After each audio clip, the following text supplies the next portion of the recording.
Okay, so talking about our multiple different types of economizer systems. Moving on, we have type number 3, which would be the manifold pressure type. Manifold pressure type. And pull this up.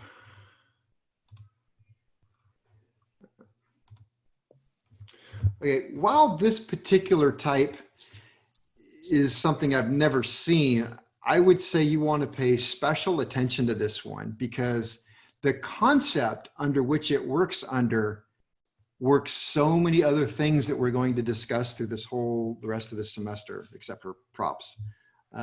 So you really want to have a good feeling of how this one works. So it's really quite simple. If you look down here, it's almost like the needle type, right? Just pay attention to the needle and think, well, if this was attached over here to the shaft, you would notice that at full throttle, it's going to open up a second passage. So normally fuel is going to go this way through here and up, but under high power settings, we just open up a second one with the second jet and it comes around. So simple, right? What is this right here? Main air bleed. Main air bleed, thank you. Okay, so, but how does it work? It's got some extra stuff that we don't necessarily have to worry about too much, like the dash pot.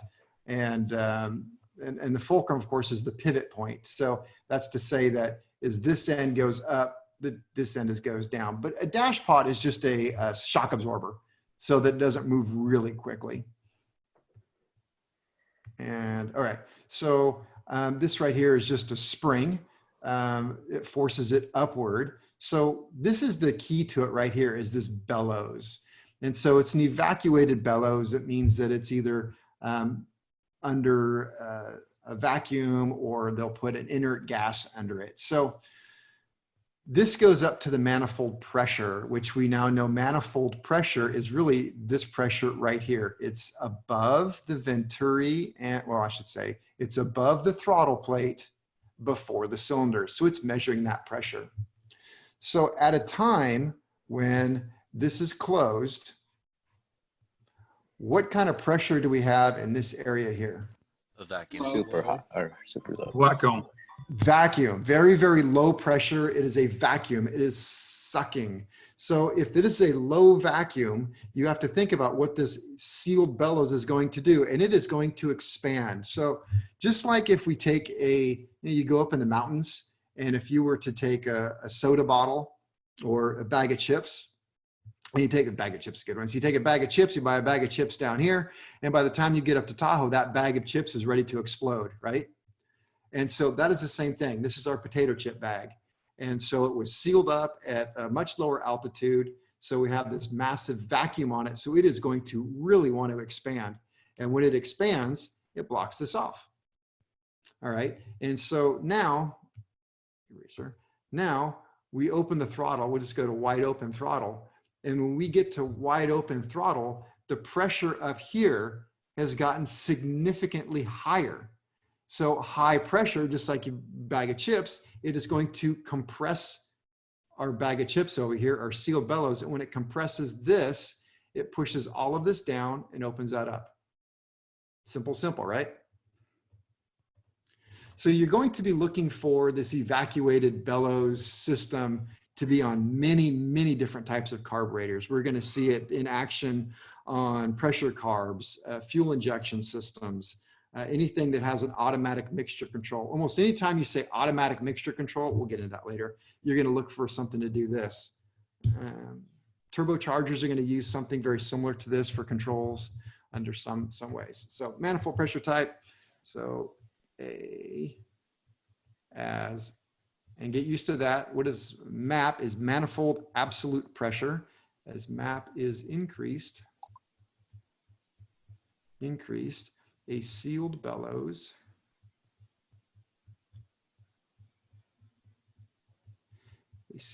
collapses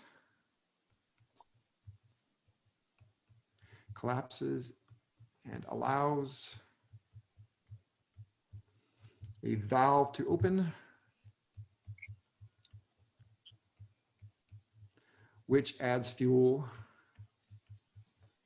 which adds fuel to the discharge nozzle. Hey, Kevin, Yeah.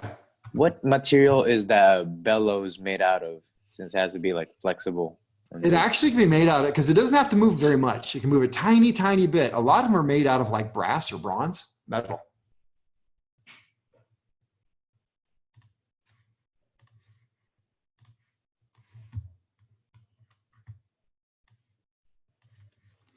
Where am I here? Oh, that's pretty much it. Okay. So now we're going to talk about probably one of the most complicated, not to scare you. You ready for this? I can make it, I'm going to try and make it simple. I'm going to try and make it simple. All right. So to make it simple, I'm going to use my simple drawing.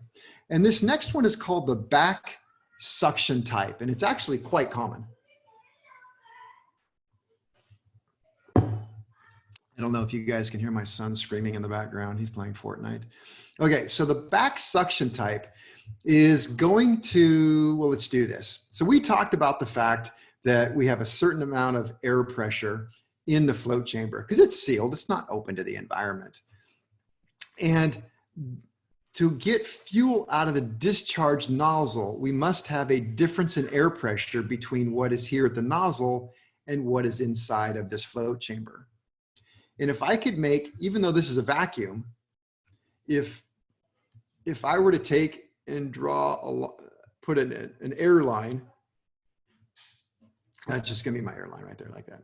So if I drew an air line from this venturi to right here, so that I'll make it more obvious. So, all right, so if I had an air line coming in like that, then I would hope you would see that the air pressure right here at the venturi is the same thing as inside the float chamber because I've just vented it to this area right here. So I'm going to have a suction around the discharge nozzle. And if I have the exact same suction inside of here, there's going to be a fight. This is trying to suck the fuel this way, and this is going to try and suck the fuel that way. So the net result is going to be no fuel going anywhere. It won't work. And so in order to make it work, we would have to break that suction line and allow some sort of air to start flowing in here and getting this closer to ambient temperature. Now, in the same way that it does that, if we were running this carburetor on this engine and it were running, and get rid of all this, and I have it open to the atmosphere, but being who I am, I say, well, it would run just fine. Now, if I take this and I go to shop air,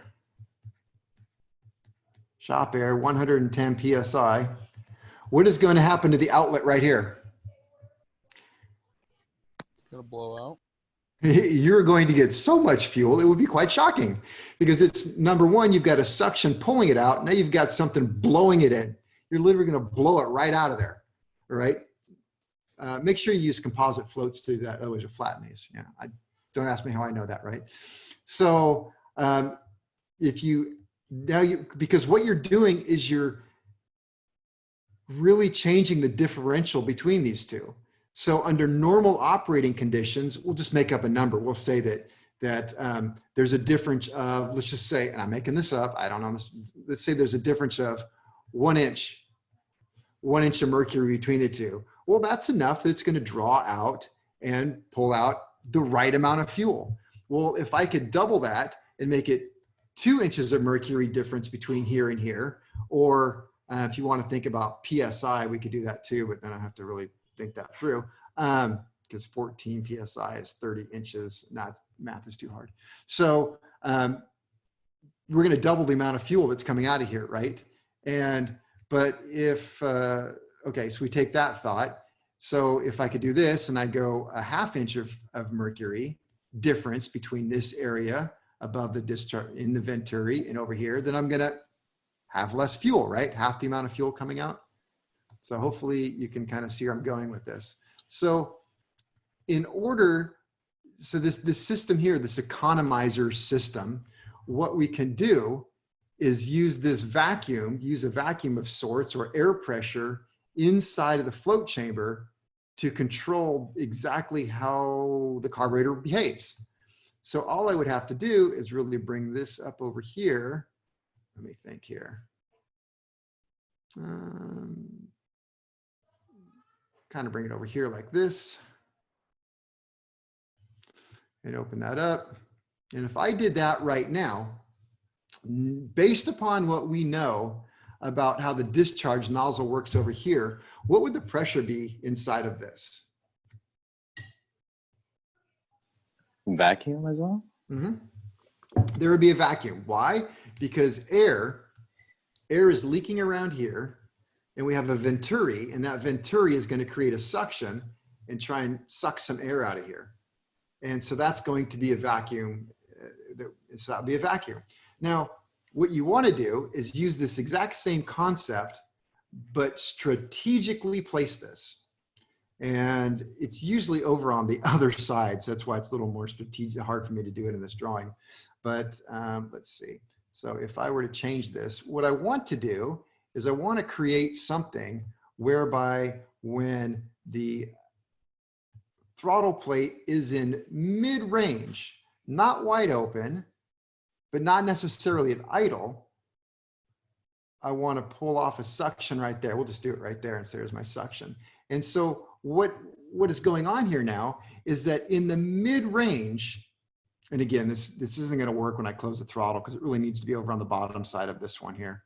At the mid-range, it will create a little bit of a suction. And then at wide open throttle, when I go to wide open throttle, then what it's going to do is have a higher pressure here, which will be less of a vacuum. So what we're looking for is a variable controlled vacuum on top of this chamber here. And I said my drawing wasn't the best here. So let's go to this one here now. All right, so this is an actual, not Kevin drawn, as you can tell.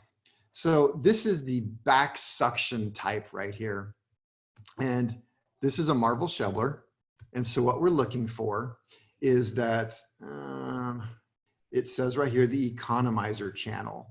And that is right here. And there's the economizer hole. Here is the throttle plate. So all they're saying is that this is vented to the, just like I drew it, above, here's the venturi right here. So above the venturi, it is taking a sample from right here. And in a cruise configuration, there will be less manifold pressure up here. And if there's less manifold pressure up here, there will be less pressure here. And if there's less pressure here, there's less pressure here. And so as you open the throttle, the manifold pressure goes up. And as the manifold pressure goes up, you have more pressure here. Start closing the throttle, manifold pressure goes down, this goes down. And so it's proportionate then how it interacts with the discharge nozzle. So more pressure is more fuel? More pressure is more fuel. So Less would this pressure, be an less fuel. actual economizer style? Yeah, this is, I would say, more of an actual economizer style. Let me see. Don't want to do this one. I'm looking at another. No, that's too complicated. We'll get to that one. We'll get to that one. Okay, so that is, I'm just going to leave it at that right there. Well, we're going to come back around to a little bit more stuff on this. So back suction type.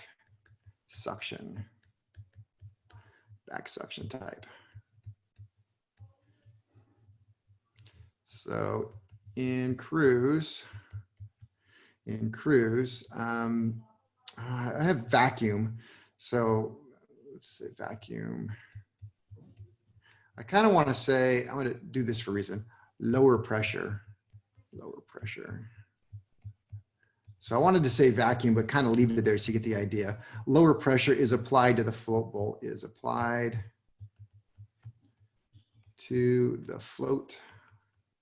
bowl, which lowers the pressure in the float bowl. I don't like my notes, what I wrote here, and I actually copied out of a book. It says in cruise power, vacuum is applied to the float bowl, which lowers the fuel level at the discharge. It kind of does, but I don't like the way that says that. I'd rather it lowers the pressure in the float bowl, and then that decreases fuel discharge, because the pressures become closer and closer together. And then I'll put this one as throttle is opened, as throttle is opened. The manifold absolute pressure is increased, and then increased pressure in the float bowl causes an increase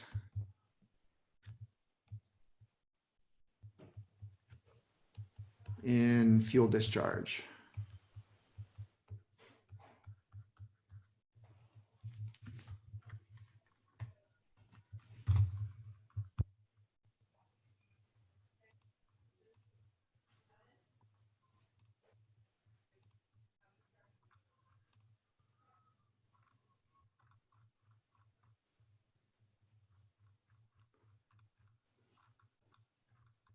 I have one more type, and I don't have a picture of it, which is odd.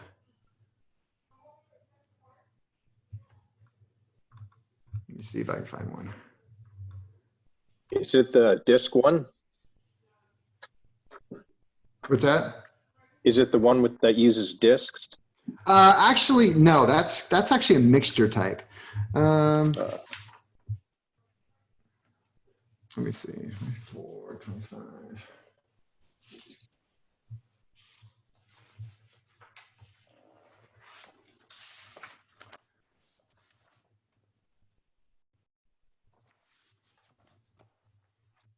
We'll go with it. So let's see what I can find. Their last type is the air bleed type. Air bleed type. I think I just don't have a picture of this one is all. Let's go there. You know what? Well, okay, I can make this one quicker. Air bleed type. Use the needle attached to the throttle. Sound familiar?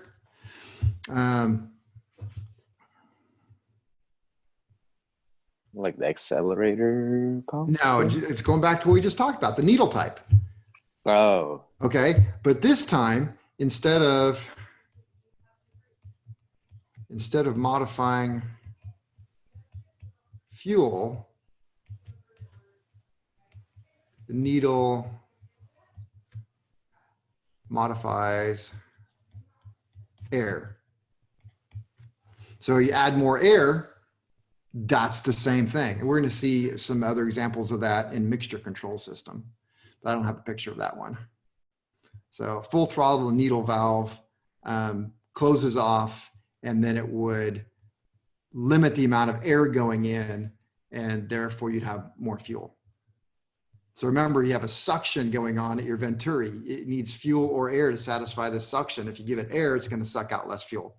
So it's kind of the same thing. I'm going to throw in a sixth one, but this is very unofficial. Six. I've never read this, but I've heard it, and I think it would be true. Unofficial. Unofficially. Unofficially, there is the float type. Oops, float type. And I'll show you a picture of my unofficial theory here. There we go. All right. So carburetors are actually set up so that, and I found this in a book and I got to thinking about it. So they're set up in such a way that they face a certain direction. And if you think about this, so this carburetor is attached to this airplane, which is climbing. Well, it's climbing, and usually when an aircraft is climbing, you have added a whole bunch of throttle to it. And when it starts to climb, it's going to change the fuel level inside of here. And what this little T right here, I think was supposed to represent, is actually closer to where the fuel would be if it was going the other way. But because it did this, the fuel level actually rises in the carburetor. The float can't necessarily compensate for that. So at the same time, it's going to rise up in the discharge nozzle, and it's going to add extra fuel. So unofficial, but I threw that in there because I thought it was kind of cool and it made sense to me.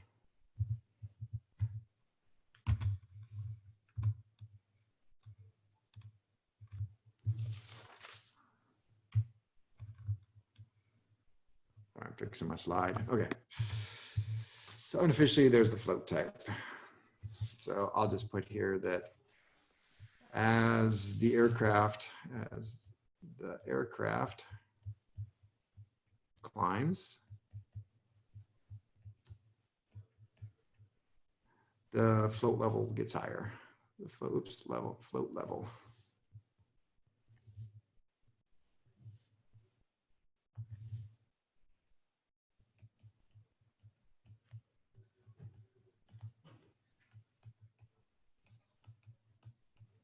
It's higher.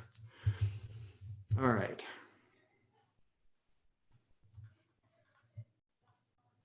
So those are our not automatic, make sure our economizer / power enrichment systems. Hey, So Kevin, which can ones you, are going to be the most common? Can you lower that a little more? Thank I was you. going to show you pictures, Just but I me. better not while I'm talking. So, all right. So which going to be the most common? Definitely the complicated picture I show you with the back suction type is going to be extremely common with the smaller Marvel shovelers, the MA3, MA4s that are common on aircraft up to about a 172. You get into the 182s, they use the much bigger Marvel shovelers, and they have an economizer needle that, for whatever reason, didn't make it into my notes here very well. It's more like the air bleed type, actually. Let me see. I don't think I have a picture of that one. That's the MA6, the really big ones. See the MA6? Ooh, I have a picture of an MA6. I'll show you real quick. The other way. So that's an MA6. They're pretty big. And they actually have a needle that controls, so it's more of the needle type, the air bleed type, if you will, that uses a needle attached to the throttle. So instead of, like I said, well, I'm just reading my notes. Instead of modifying the fuel, the needle modifies the air, which is exactly what it does. It modifies the air pressure on top of the float bowl by using this needle that's attached to the suction. So it's both a back suction type and a needle type. It just uses the needle to control the back suction. So it's a combination of a couple of them. I think that's probably the most common type because that's a pretty prevalent carburetor. So, all right, you guys caught up? I'll take that as a yes. I can move on. All right, so a lot of carburetors don't necessarily just jump right out and tell you, hey, this is our economizer system, this is our power enrichment. I'm going to expect you to sometimes locate it. I will even tell you this, that some of the literature, even from Marvel Shoveler, is absolutely incorrect. And they go off on some tangent on how a carburetor works, and you can look at it and say, this is absolutely completely untrue, and to the point where these parts they're telling me don't even exist. And these are the kind of things that I do expect from you when we're in lab and I'm asking how it works. If you're looking at it and saying, well, according to the book, the economizer needle does this at this, and I'm going to say, okay, show me the economizer needle. And you'll look at it and go, well, I can't find it. Well, don't tell me the economizer needle does something if you can't find it. So you just got to be smarter than the book.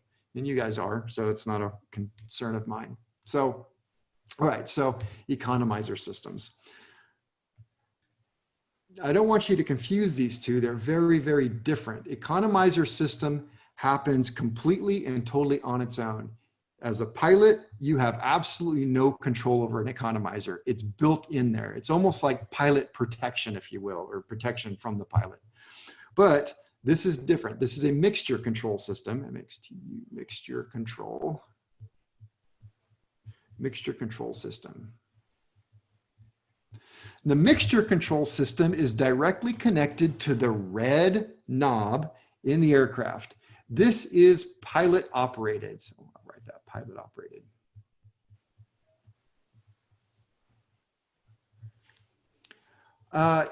It can also have an augmented system that is automatic. If it is, it's called an AMC, an automatic mixture control. An aircraft with an AMC also has a manual mixture control. So it could have both just to help the pilot out there. So, all right, mixture control system. Let's review a little bit right here.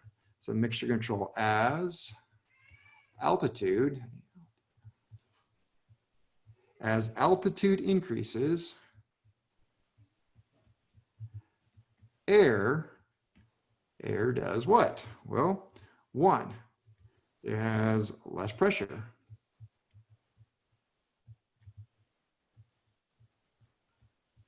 There's less pressure in the altitude as we go up. Because of that, it has less density.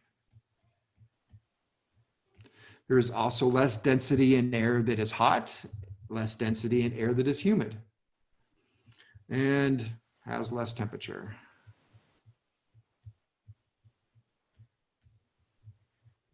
That's a good thing. So that's the one thing. The colder the air is, the better it is. So when I go flying, I like to go on a nice cool afternoon. I don't want to get up early. So I would say cool morning, but nope. All right. So that creates a problem for us. Problem in how things work. So what is our problem? Well, let's see what I see. So we could say this problem,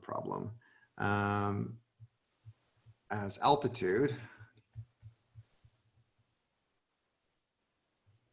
Uh-oh, hang on here. Got a warning that my pad is low on battery.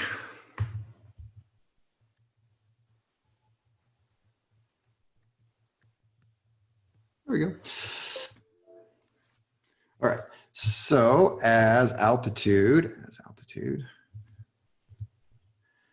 or was it altitude increases? As altitude increases, that means we take all the above, there is less air available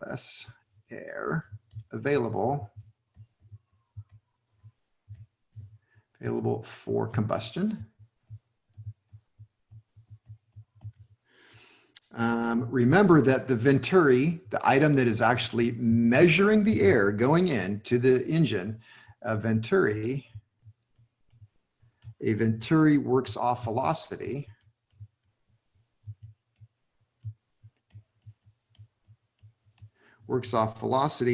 And does not compensate for density. So as the air gets less and less dense, the carburetor does not know this. That is a problem. So what that means is as the air thins, air thins,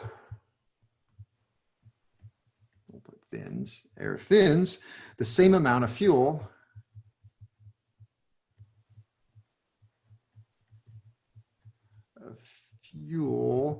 is still delivered to the engine.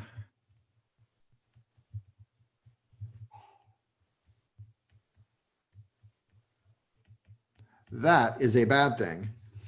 As for example, at 18,000 feet, right up there where I'm running around with my little 150, right? No, that does not happen. 18,000 feet and engine needs about 1/2 the amount of fuel at sea level, 1/2 the amount of fuel at sea level. So if you don't do something about this, then your engine just gets richer and richer and richer, and you lose more and more and more power. And so you must be able to do something about it. So this is why we have a mixture control. Janet, you'll let me know when you're at the end, or somebody. You can be my pace car so I can move over one.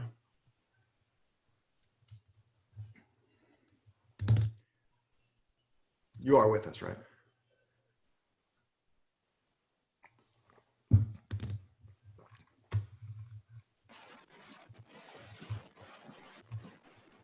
It's very quiet. Well, I'm good.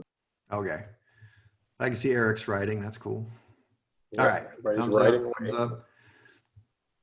All right. I'm going to move over a little bit.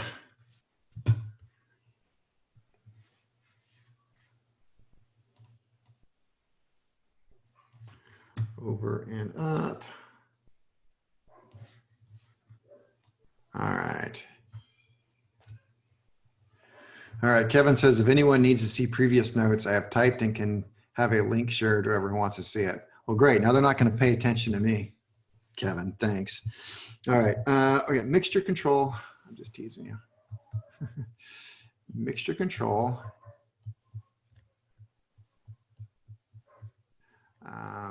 Mixture control has two functions.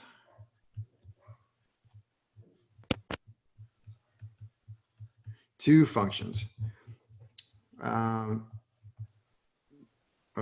actually couldn't wait to see what I wrote here. Adjust the mixture to compensate for altitude. Adjust the mix to compensate for altitude.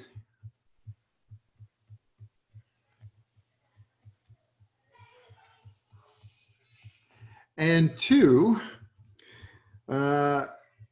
economize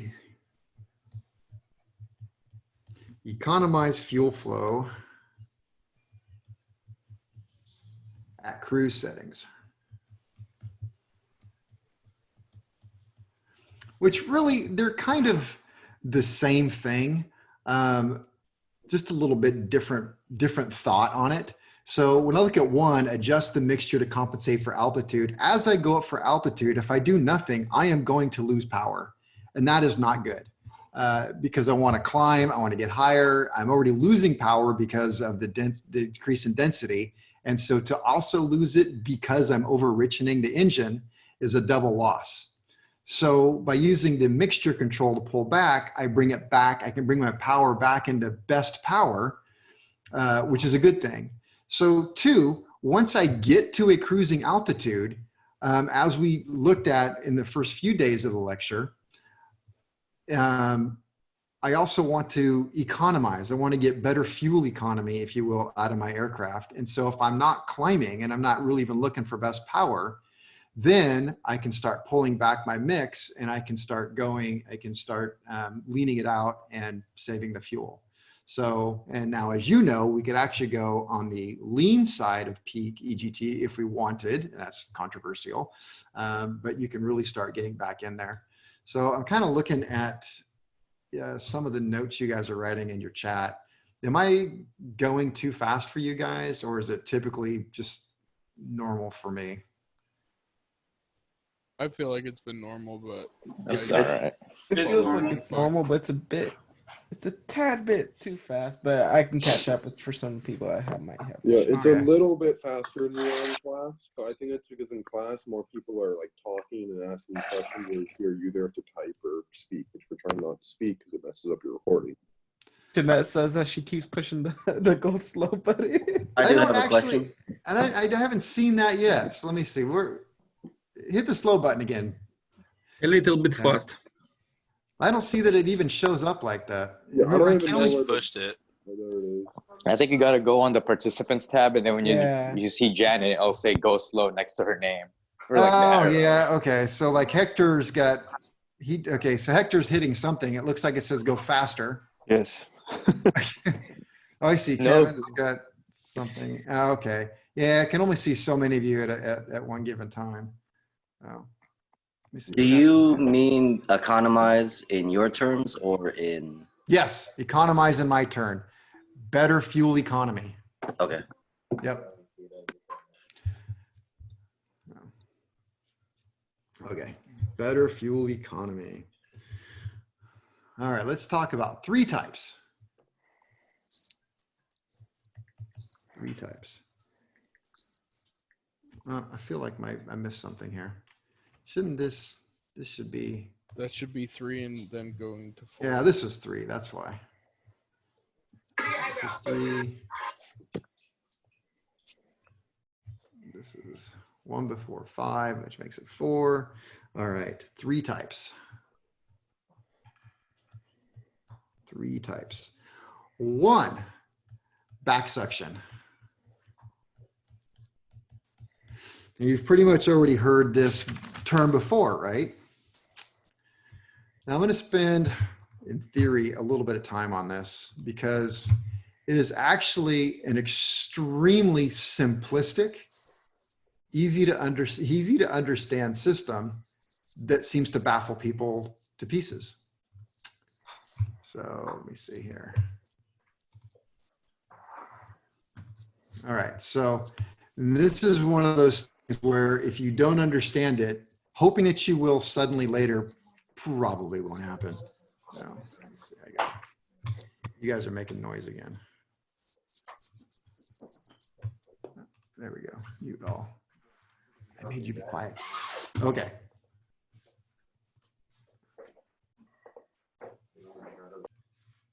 There we go. Okay, so this is actually the little tiny Stromberg that you guys are going to be working on. And what we could do is take a couple of minutes and kind of see if we can put together all of the stuff that we've already learned and see how this carburetor works. Move this out of the way because I think this blocks it for you. All right, and let me see here and get some sort of pointer. Well, don't do that. There we go. Laser pointer. All right, so what are the things we want to look for? Well, first of all, let me orientate you to this. This is just over here to the right. They had to turn this sideways because they couldn't get everything into one picture like I was trying to draw. And of course, it makes it look a lot nicer too. And over here is the mixture control in a different position. So this is shown wide open throttle. This is shown in idle. So again, we have 2 circuits. I say, what are the 2 circuits to this carburetor? The correct answer is always going to be the idle circuit and the off idle circuit. Okay, so let's take a look at, we'll start over here with the wide open throttle or off idle circuit. So we can identify, we have the float and the fulcrum pin and the needle and seat.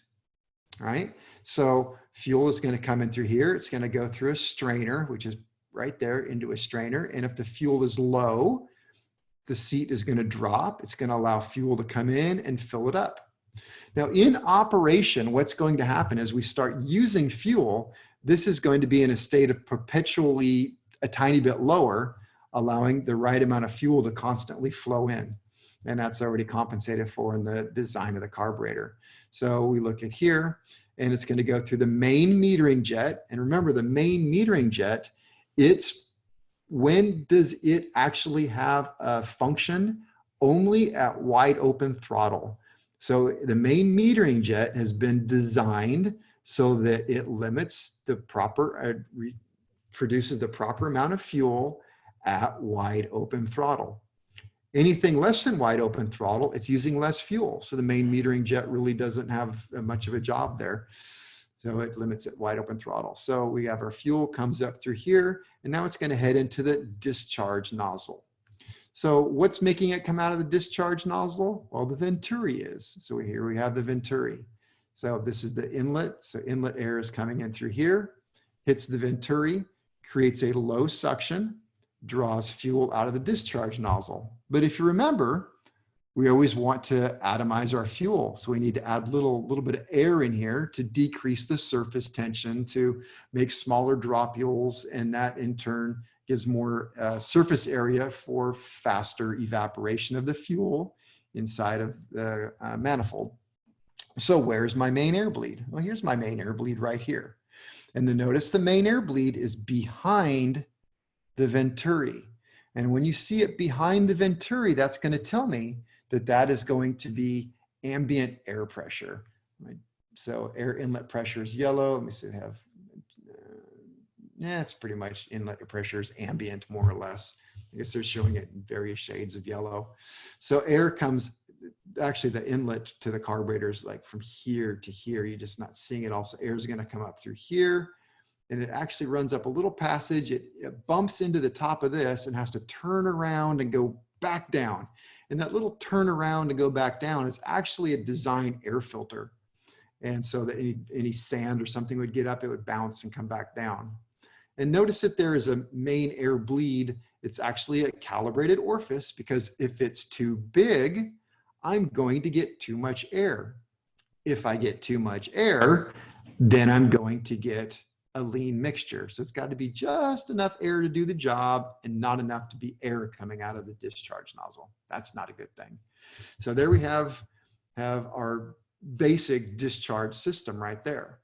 But then we also talked about an acceleration system. And this has a well acceleration system. You can see the well acceleration over here on this side, because right now it's in idle.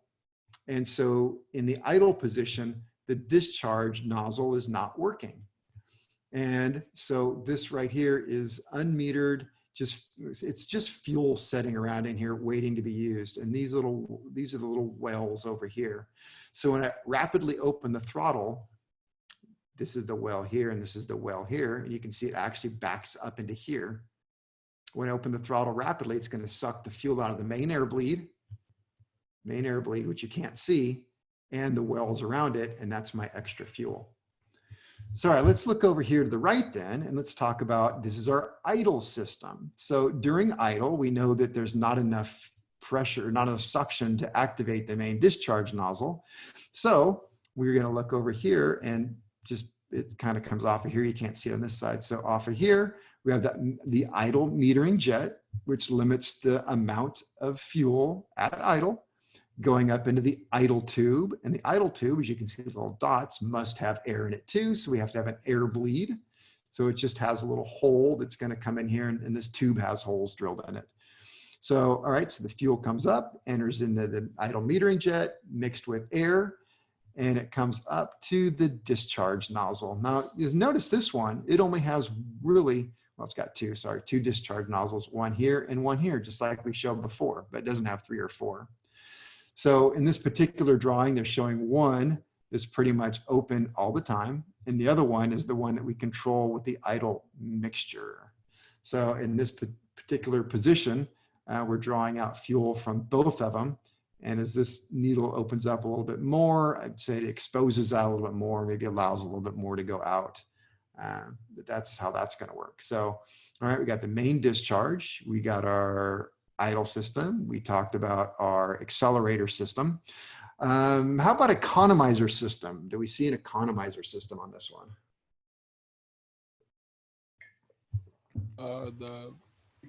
I don't see one. So on the left picture. What's on that? The left picture, economizer system on the left picture.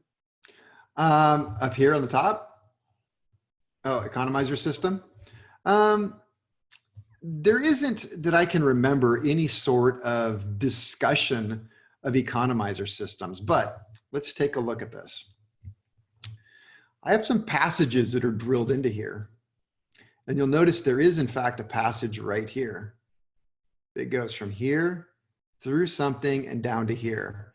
And we did talk about a back suction type of economizer system. And so let's keep that in mind, but let's move away from that right now. Let's move on to the mixture system, which is what I wanted to talk about, even though I only have a couple of minutes here. So this is a back suction mixture system. And up here it's shown in the lean system, and here is shown in the rich system. Now, follow me out on this one here. So the top of the carburetor must be vented, right? So we have ambient air pressure, which is shown in yellow. And the yellow comes through here, and find its way right to the back side of the venturi, which means that it is, in fact, ambient air pressure. So here we've got my ambient air pressure. Everybody see it? Ambient. Okay, so I want to show you a couple things. One, this is much bigger than this. And I think that's by design. So attached to this, and I'm going to change color over here. I'm going to get something out of here. This right here is right near the venturi. So what kind of pressure would you say this is? Low. Low pressure. That's going to be a very low pressure. So let's call it, because it's lower than the yellow, it's lower than the yellow. So therefore, that in relation to the yellow, that would be a vacuum, right? Because it's lower. So air, then I'm going to go to black just because it means nothing. So air is going this way, this way, this way. It's going to get to this point. Some of it's going to go this way and a little bit of it's going to go that way, right? So it's going to go both ways. It's going to split right here. Now, the reason why I think this pipe here is so much bigger than this one is because this pipe has to satisfy enough air to keep this vacuum happy without stealing any air that's going on top of the float chamber.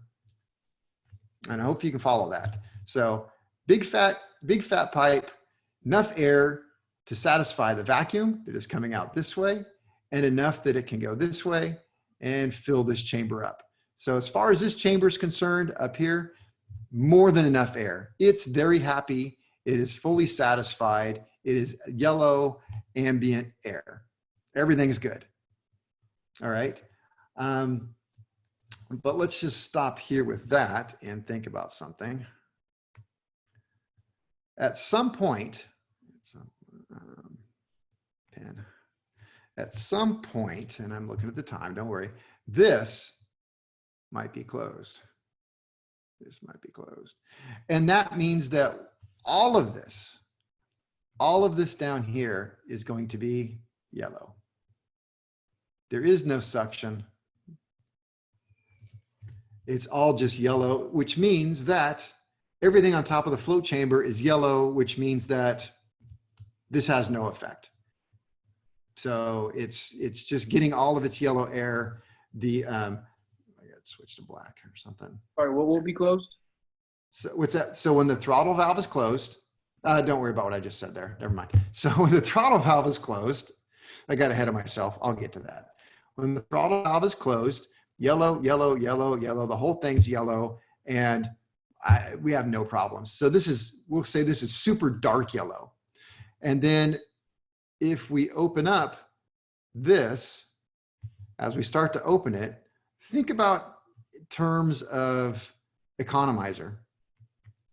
So if it's partially open,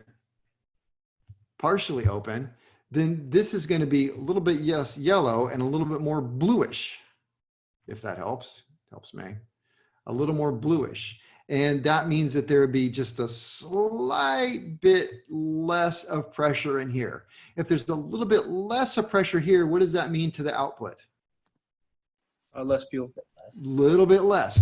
Okay, then we follow that along. And then at some point, we're going to open the throttle all the way up. And then this pressure is going to increase a little bit more. If this pressure is a little bit more, then it robs a little bit less of the yellow. If it's a little bit less yellow going this way, it means a little more yellow going this way. So the pressure is going to be a little bit higher. If that's a little bit higher, I'm going to get More fuel. a little bit more fuel. What is that called? Power enrichment. Power enrichment economizer. I would have took either which one. So, and that one is kind of hard to tell. Back suction's like, well, it kind of works through the whole range. But so yes, so although I don't believe that your manual talks about it, to me, I can sort of see a built-in back suction economizer system. All right, and I think that I have to take a break, right? Is it break time? Nobody told me. You guys were so engrossed with that. Okay. It's so interesting. Is anybody else getting kicked out every time the past like 10 minutes?